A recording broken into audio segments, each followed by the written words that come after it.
말씀입니다. 사도행전 13장 1절로 3절 말씀. 신약성경 208쪽에 있습니다. 우리 한 목소리로 함께 봉독하시겠습니다. 안디옥 교회에 선지자들과 교사들이 있으니 곧 바나바와 네게르라 하는 시므온과 구레네 사람 누기오와 분부왕 헤롯의 젖동생 마나인과 및 사울이라.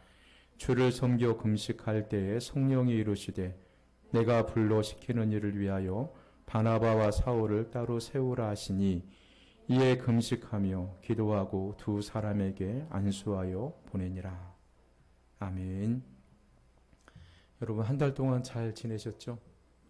여러분을 뵙게 되니까 너무 반갑습니다. 여러분들은 저를 보니까 그렇게 반갑지 않은 것 같습니다.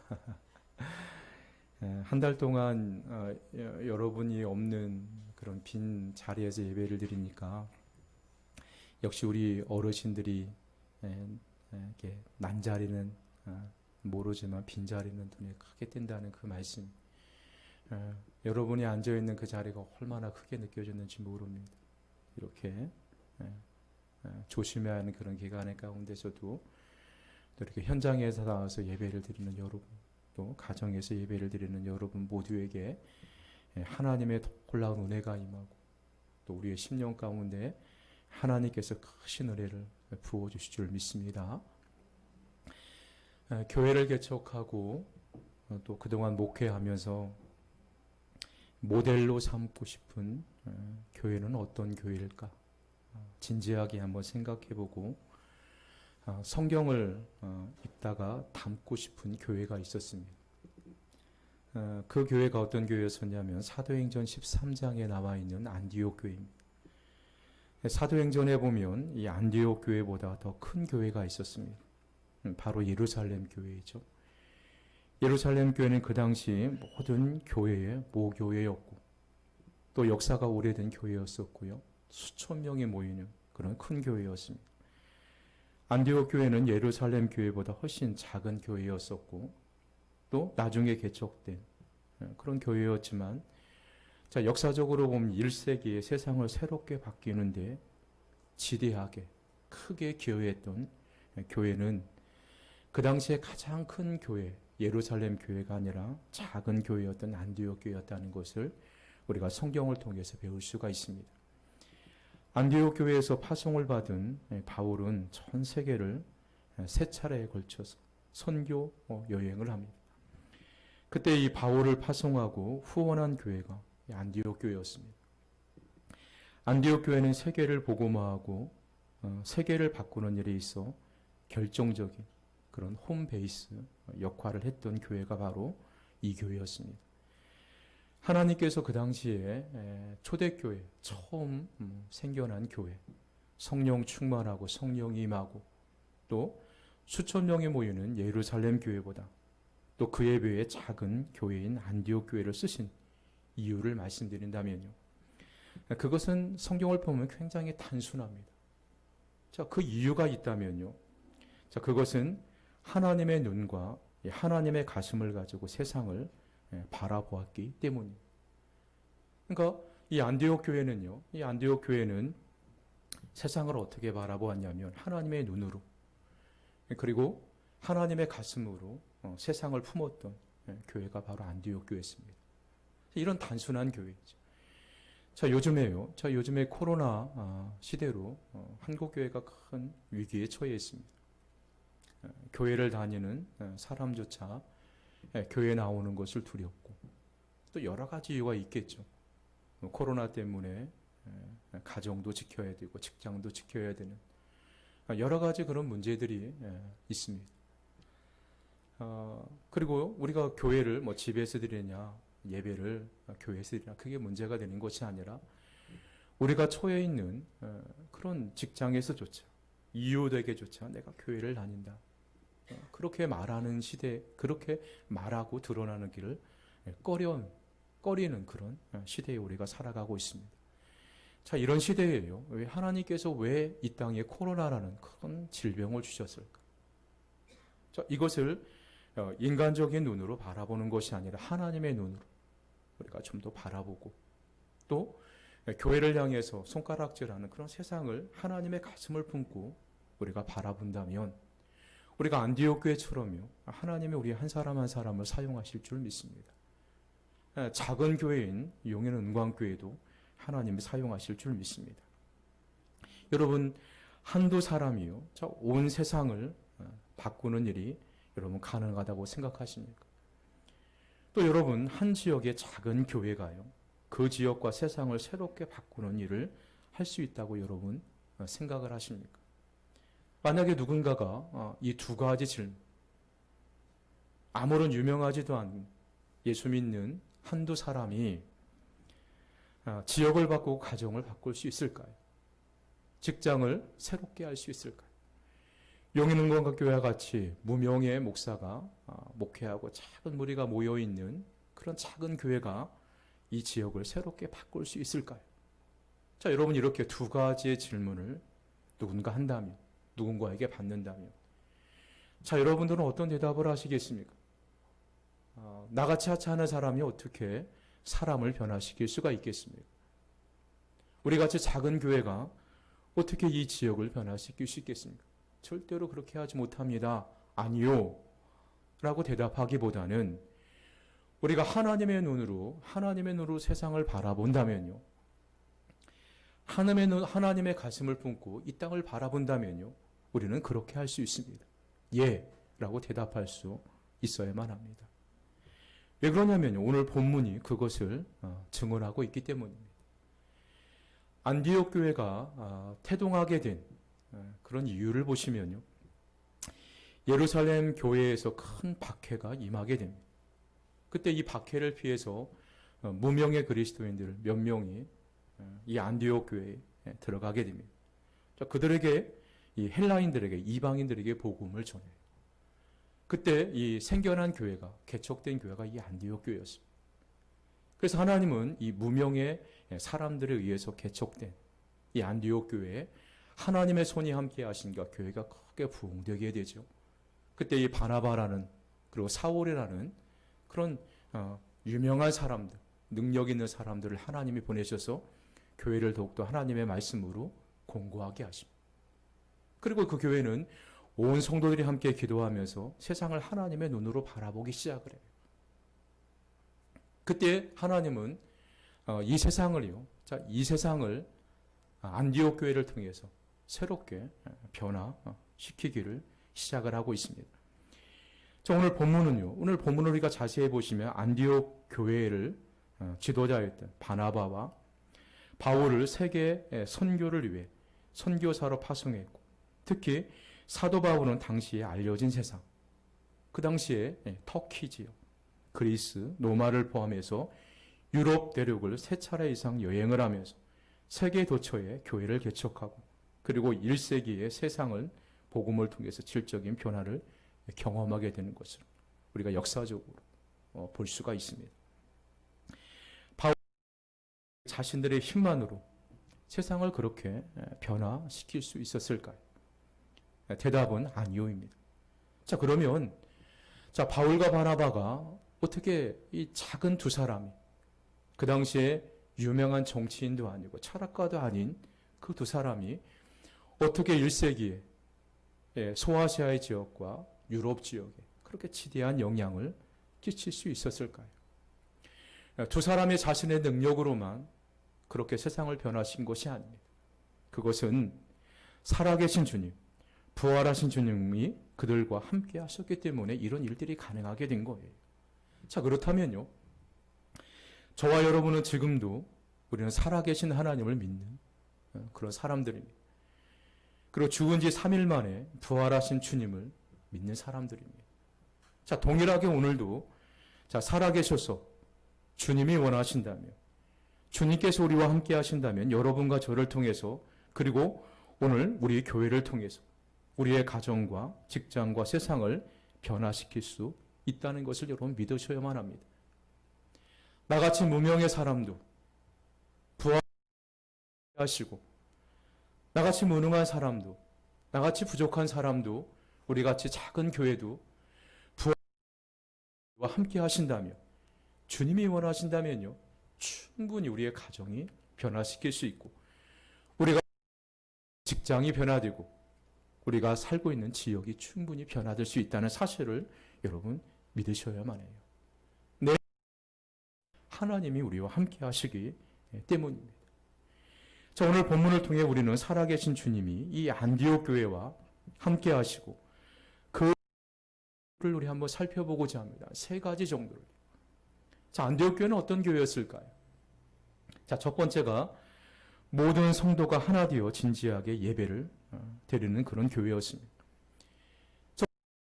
사도행전 13장 1절 말씀해 보시면요, 5명의 지도자의 이름이 쭉 나와 있습니다. 5명의 이름 중에요, 자, 분부왕 헤롯의 젖동생 마나엔이라는 사람의 이름이 나옵니다. 자, 그 당시에는요, 이 소아시아의 지역과 유럽 지역을 누가 다스렸냐면 노마라는 큰 나라가 다스렸습니다. 그러니까 노마는 그 집에 자기가 정복했던 나라를 어떻게 다스렸냐면, 자, 그 나라의 왕을, 그 나라 사람들의 왕을 임명해서 그 지역을 통치하게 했습니다. 그때 이스라엘 땅을 통치하고 로마 정부로부터 임명을 받아 이스라엘 땅을 통치했던 왕의 이름이 헤롯이었습니다. 자, 오늘 마나에는 어떤 사람이냐면요, 이 헤로당과 함께 젖을 먹고 자랐으며 그리고 함께 왕궁에서 생활했던 사람이에요.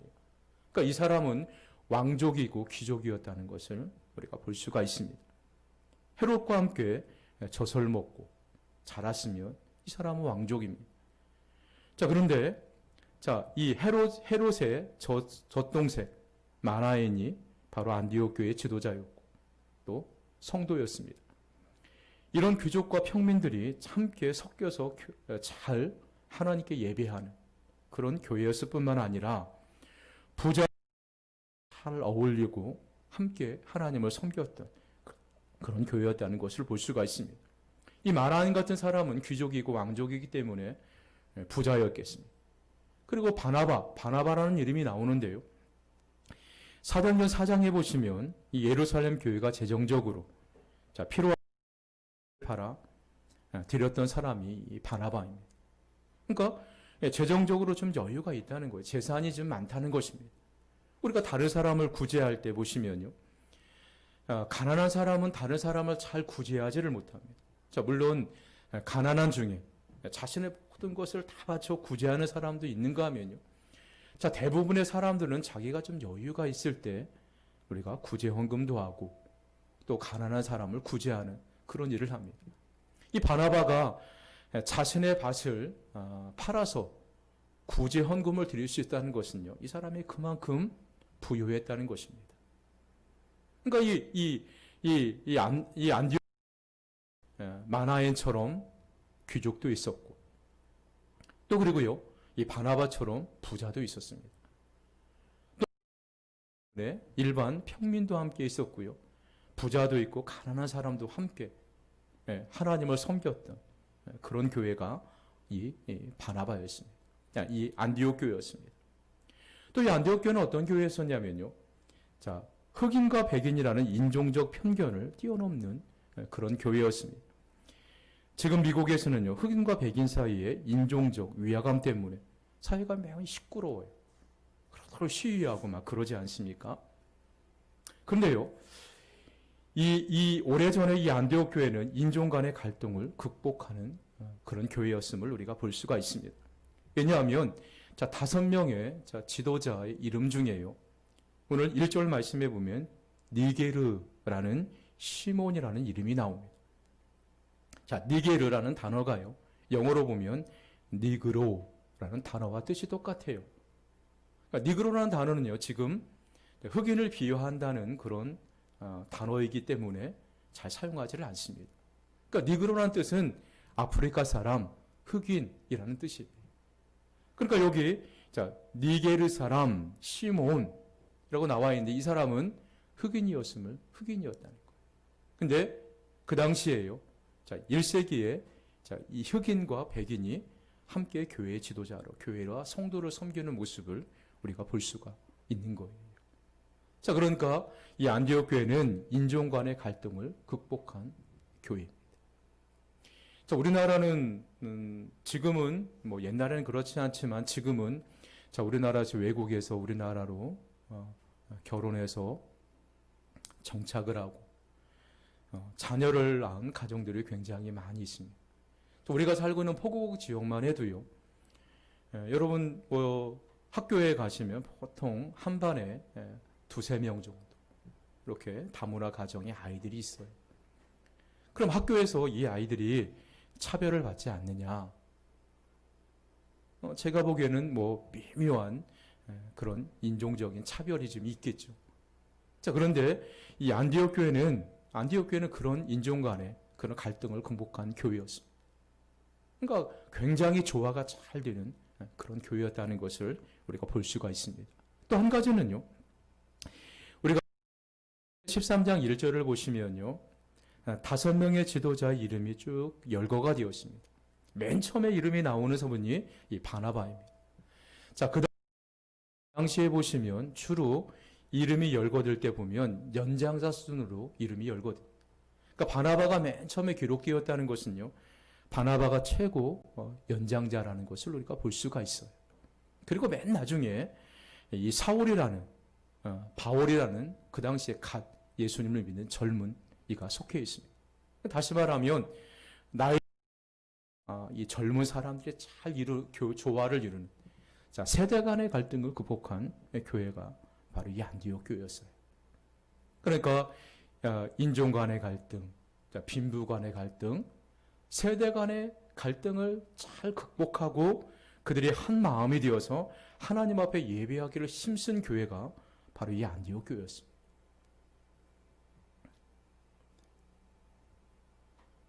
자, 우리는 예배를 통해 살아계신 주님의 임재를 체험합니다. 또 주님과 예배를 통해서 만남을 갖습니다. 자, 그래서 예배 시간이 그만큼 소중하게 돼요. 우리가 교회에서 나와 생각이 좀 다르다고, 나와 좀 생활 수준이 좀 다르다고 해서 교회 안에서 보면 이런 갈등들이 의외로 많은 교회들이 많이 있어요. 자, 그러면 이런 갈등이 교회 안에 있으면요, 절대로 우리가 한 마음이 되어서 하나님을 섬기고 예배 드릴 수가 없는 거예요. 자, 그런데 이 안디옥 교회는요, 자, 빈부의 격차가 심함에도 불구하고, 그러니까 신분의 격차도 심하고, 자, 세대 간의 갈등이 컸음에도 불구하고요, 그들이 한 마음이 되고 하나가 될 수 있었던 것은요, 예수님을 믿었기 때문에, 예수님 안에서 하나가 되었기 때문입니다.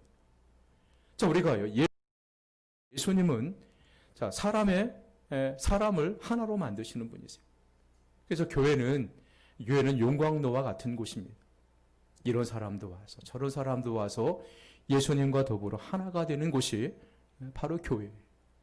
자, 이렇게 한 마음으로 하나님을 섬기고 예배할 때요, 하나님이 그 교회를 사용하시는 것을 볼 수가 있습니다. 그래서 예배가 소중한 것입니다. 자, 주님 마태복음 18장 20절 말씀해 보시면요, 예수님은 우리에게 이런 약속을 해주고 계십니다. 두세 사람이 내 이름으로 모이는 곳에도 나도 그들 중에 있느니라. 자, 예수님께서 두세 사람이 예수님으로 모이는 곳에 나도 그들 중에 있느니라. 자, 두세 사람의 이름으로, 자, 두세 사람이 모이는 그 모임이요, 그냥 단순한 모임이 아닙니다. 그냥 친교의 모임이 아니에요.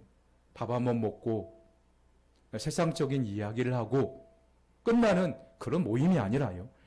자, 이 모임은 기도와 예배의 모임이라는 것을 우리가 알 수가 있습니다.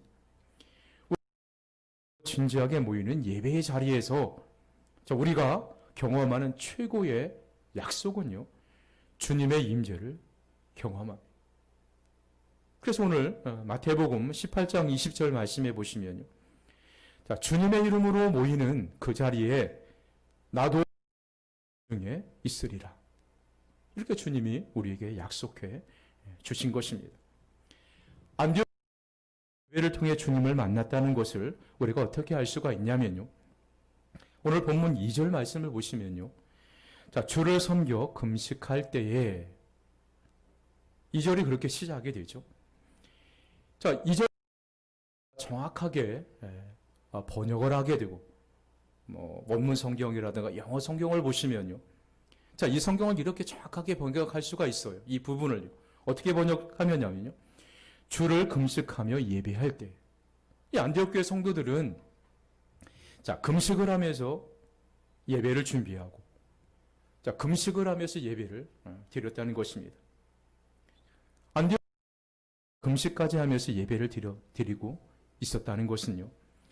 그 예수님을 만나고자 하는 간절한 열망이 있었기 때문에. 자, 예배를 통해서 내가 주님을 만나고 내가 가지고 있는 여러 가지 문제를 해결받고 싶은 그런 간절한 열망 때문에 자, 이들은요. 자, 금식을 하면서 하나님을 이렇게 예배를 드렸다는 것입니다. 자, 이런 예배를 드린 것입니다. 자, 굉장히 중요한 게 돼. 자, 우리가 교회 와서 예배를 드리든 아니면 드리든 우리가 예배하는 자에 진지하게 내가 오늘 이 자리에 예배 시간에 주님을 만나야겠다는, 그리고 주님을 만나서 내 안에 답답한 그런 심령의 문제를 해결함을 받고 싶은, 영적인 문제를 해결함을 받고 싶은 그런 간절한 마음, 그리고 육적으로 여러 가지 그런 어려운 문제 싶은 그런 간절한 열망, 우리는 진지하게 예배를 드릴 수가 있는 것입니다. 이 안디옥 교회가 바로 이런 교회였어요. 빈부의 격, 신분의 격차도 있고, 하지만 그들은 예수님 안에서 한 마음이 되어서요. 자, 예배 가운데 하나님을 만나야겠다는 그런 간절한 열망을 갖고 진지하게 예배를 드렸던 교회가 이 안디옥 교회였습니다. 또 이 안디옥 교회의 특징을 보시면요. 두 번째로 보시면 주님의 음성을 듣는 교회였습니다. 안디옥 자리에서 성령의 음성을 들었습니다. 오늘 2절 말씀을 우리가 다시 한번 보시면요.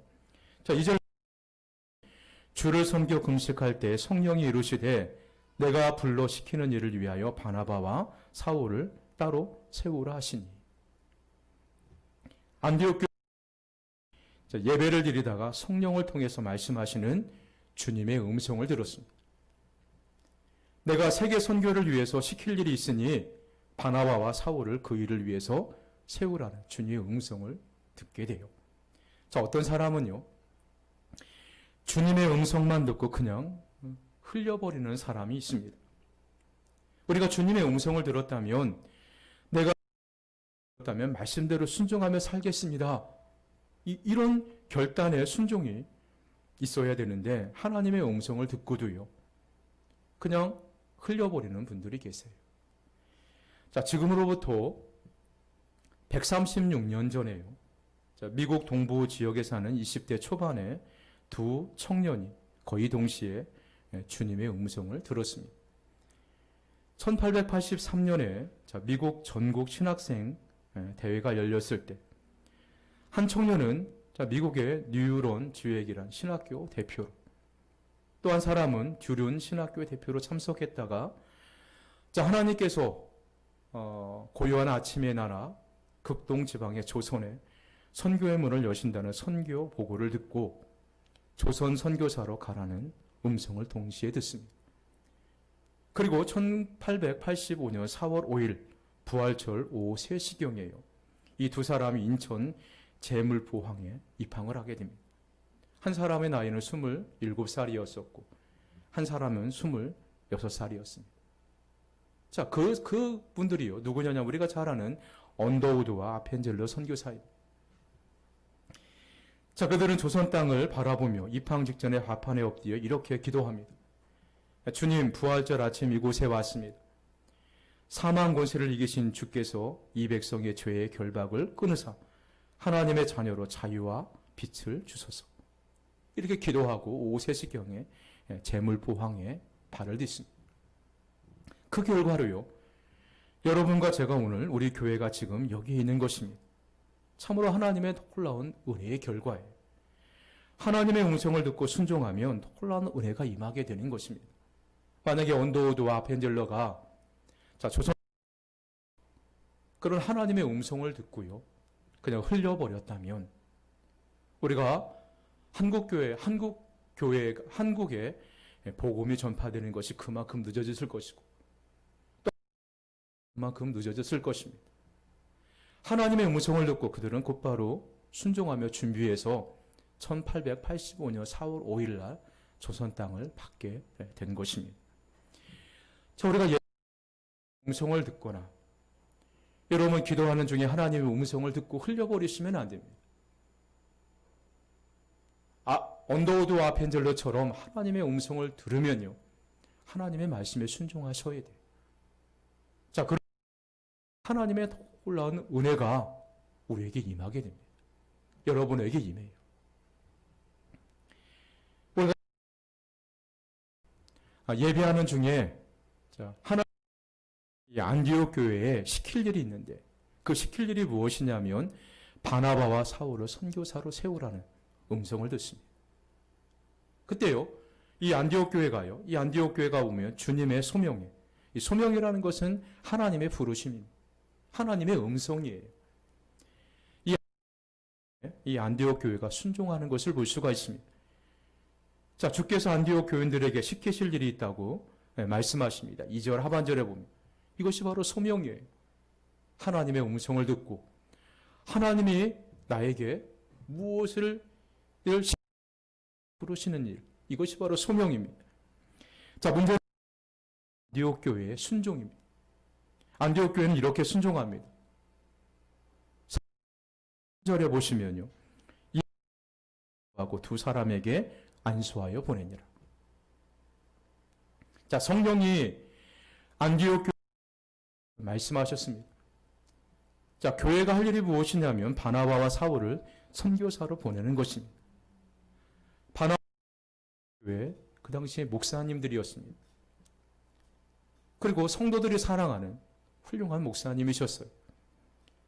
자, 목사님 두 분을 세계 선교를 위해서 선교사로 보내라는 주님의 음성을 듣습니다. 자, 좋은 목사님을 선교주로 보낸다는 것을 뭐냐면 교회 입장에서 보면 회생입니다. 그래서 어떻게 보면요, 하나님 순종하는 것, 이것은 회생 지불하는 것과 똑같아요. 그렇지만 그것은 그냥 손 끝나는 것이 아니라 반드시 하나님이 은혜로 되갚아 주신다는 것입니다. 자, 안디옥 교회 입장에서 훌륭한 지도자인 두 분을 모시고 함께 하나님의 말씀을 듣고 함께 신앙생활하면 얼마나 좋습니까? 자, 그러나 안디옥 교회는 성령의 음성을 들었기 때문에 순종합니다. 자, 이것이요, 소명에 대한 순종이에요. 하나님의 음성을 들으면 우리가 하나님의 말씀에 순종해야 된다는 것입니다. 순종에는 언제나 값비싼 대가를 지불해야만 합니다. 안디옥 선교의 소명을 이루기 위해 그들이 사랑하는 지도자 바나바와 바울을 선교사로 내어 드려야 하는 회생을 지불합니다. 그 대가로 전 세계에 복음이 증거되고요, 오늘날 대한민국까지 복음이 전해지게 된 것입니다. 부활하신 주님이 마지막으로 이 지상에서 주신 명령이 무엇입니까? 마태복음 28장 18절과 19절 말씀해 보시면요, 예수께서 나와 말씀하여 이르시되 하늘과 땅의 모든 권세를 내게 주셨으니 그러므로 너희는 가서 모든 민족을 제자로 삼아 아버지와 아들과 성령의 이름으로 세례를 베풀고. 자, 이 명령을 받아요, 지금도 많은 선교사님들이 값비싼 대가를 지불하며 선교지로 나가고 있습니다. 자, 선교사님들이 대부분요, 그들이 지불하는 고난을 두려워하지 않고 오히려 그것을 영광스럽게 생각을 해요. 제 주변에도 학교 동기 중에도 선교사로 나가신 분들이 많이 있어요. 중국에 계시는 분들은 대부분 많은 분들이 추방이 되었고요. 그리고 동남아 지역이나 유럽 지역에 있는 분들은 코로나 때문에 대부분 더 이상 사역이 힘들기 때문에 국내에 들어와 계세요. 한두 달 정도, 몇 달 정도는 파송한 교회에서 처소도 이렇게 준비해주고 쉴 수 있는 그런 공간도 예배해 주시는데, 자, 시간이 오래 이분들이 선교지로 돌아가야 되는데 돌아가지를 못해요.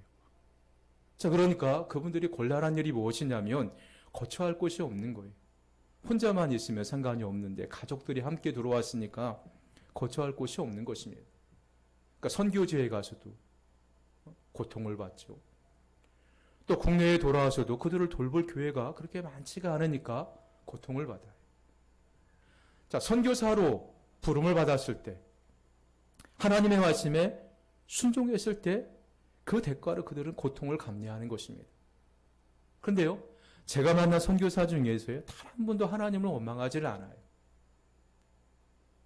그 고통을 오히려 영광스럽게 생각을 하는, 그렇게 말씀하는 선교사님들이 대부분입니다. 하나님의 음성을 들었을 때 우리가 하나님의 말씀에 순종하는 것은 쉬운 일이 아닙니다. 값비싼 대가를 지불하는 거예요. 안디옥 교회는 두 분의 훌륭하신 목사님을 선교사로 보내는 회생을 치러야 되고요. 지금도 선교지로 가라는 하나님의 말씀에 순종했을 때 선교사님들은 지금도 생활고의 고통의 값을 지불하고 계세요. 그렇지만 그 고통은요, 절대로 원망스러운 것이 아니라 오히려 그들은 하나님의 영광, 하나님께 영광을 돌리고 오히려 당하는 고통을 영광스럽게 생각을 하고 있다는 것입니다. 코로나, 자, 주님은 우리가 속한 곳에서 주님을 증거하기를 원하십니다. 자, 우리가요, 교회를 다니는 사람이 부끄러운 일을 했지, 한국 교회가 부끄러운 일을 했지, 예수님이 절대로 부끄러운 일을 하신 분이 아니십니다. 하나님의 말씀은요, 절대로 우리에게 부끄러워 말씀한 적이 없어요. 그러니까 사람들이 잘못을 했지, 교회가 잘못을 했지, 예수님이 절대로 잘못하신 분이 아니십니다. 근데 우리는 예수님을 부끄럽게 생각을 해요. 지금 이 시대에. 자, 주님은 지금도 우리에게 말씀해 주고 있습니다. 하나님의 말씀에 순종하려면 그만큼 값비싼 대가를 지불하는 것입니다. 여러분이 직장에서 내가 교회를 다닙니다, 내가 예수님을 믿습니다, 그렇게 당당하게 밝히면요, 사람들의 경멸에 눈빛으로 여러분을 볼 것입니다. 또 교회 안에서 여러 가지, 직장 안에서 여러 가지 불이익을 받을 수가 있을 거예요. 그렇지만 주님은 우리에게 말씀해 주고 계세요. 우리가 주 예수님을 증거하는 삶, 예수님을 전하고 복음을 전하는 삶을, 예수님을 나타내는 삶을 살으라 우리에게 말씀하십니다. 지금 시대가 어떤 시대인데 나은 사람으로 가정과 직장, 세상을 바꿀 수 있느냐? 자, 이런 질문에 언더우드와 벤젤라 선교사님이 천국에서 무엇이라고 대답을 하겠습니까? 저희 하지 못합니다. 그러나 살아계신 주님이 우리와 함께 하시면 가정과 직장과 지역과 세상은 충분히 바뀔 수 있습니다. 자, 이렇게 천국에서 대답하지 않겠습니까? 우리나라는 불과 136년 전에는요, 단 한 사람 외에 그리스도인들도, 그리고 교회도 존재하지 않았습니다. 그러나 지금은요, 자, 도시마다, 각 거리마다, 농어촌마다 수없이 많습니다. 매 주일마다 하나님께 예배를 드리고 있습니다. 136년 전에 무명의 사람에 가까운 두 선교사님이 하나님의 음성을 듣고 순종한 결과예요. 자, 우리도 하나님의 음성을 듣고 우리가 하나님의 말씀에 순종한다면 그 순종에는 때로는 값비싼 회생에 치러야 될지도 모릅니다. 대가를 지불해야 할지 몰라요. 자, 그것을 감내하고 우리가 하나님의 말씀에 순종한다면 우리의 가정이 변화가 되고 내가 다니는 직장이 변화될 줄 믿습니다. 용인광교가 비록 작은 교회이지만요, 온 성도에게 예배를 드리고 하나님의 음성을 듣고 하나님의 음성에 순종하는 교회가 된다면요, 이 교회를 통해서 이 지역이 변화가 되고 세상을 변화시킬 수 있는 그런 능력의 교회로 하나님이 우리 교회를 사용하실 줄 믿습니다. 여러분, 이 사실을 저와 여러분이 믿으셔야 돼요. 여러분이 저와 여러분이 이 사실을 믿고 하나님 앞에서 기도하고 예배하기를 힘써야 된다는 것입니다. 이 시대에 주의 부르심을 보내 주의 음성을 듣고 직장과 이웃에게 또 순종하며 나갈 사람이 누구냐고 주님이 물으신다면 누가 지금 주님의 음성에 제가 순종하겠습니다. 제가 주님의 부르심에 순종하겠습니다. 이렇게 대답할 사람이 저와 여러분이 되셔야만 해요. 이 코로나 시대에 우리 사랑하는 성도 여러분, 저와 여러분이 하나님의 음성을 듣고 하나님의 음성을 순종하는 것은 때로는 값비싼 회생에 치러야 할지는 모릅니다.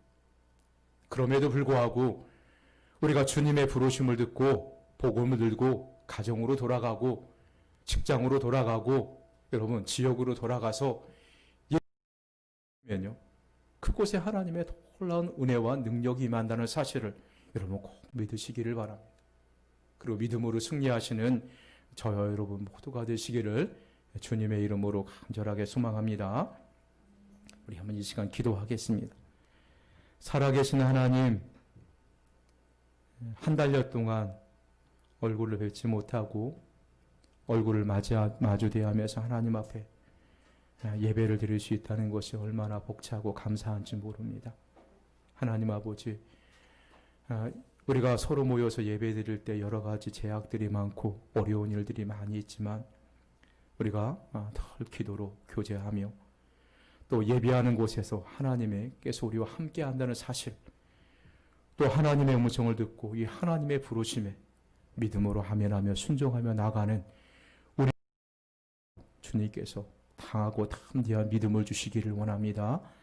거룩하신 예수님의 이름으로 기도 올려드리옵나이다. 아멘. 찬송가 304장 찬송 드리겠습니다.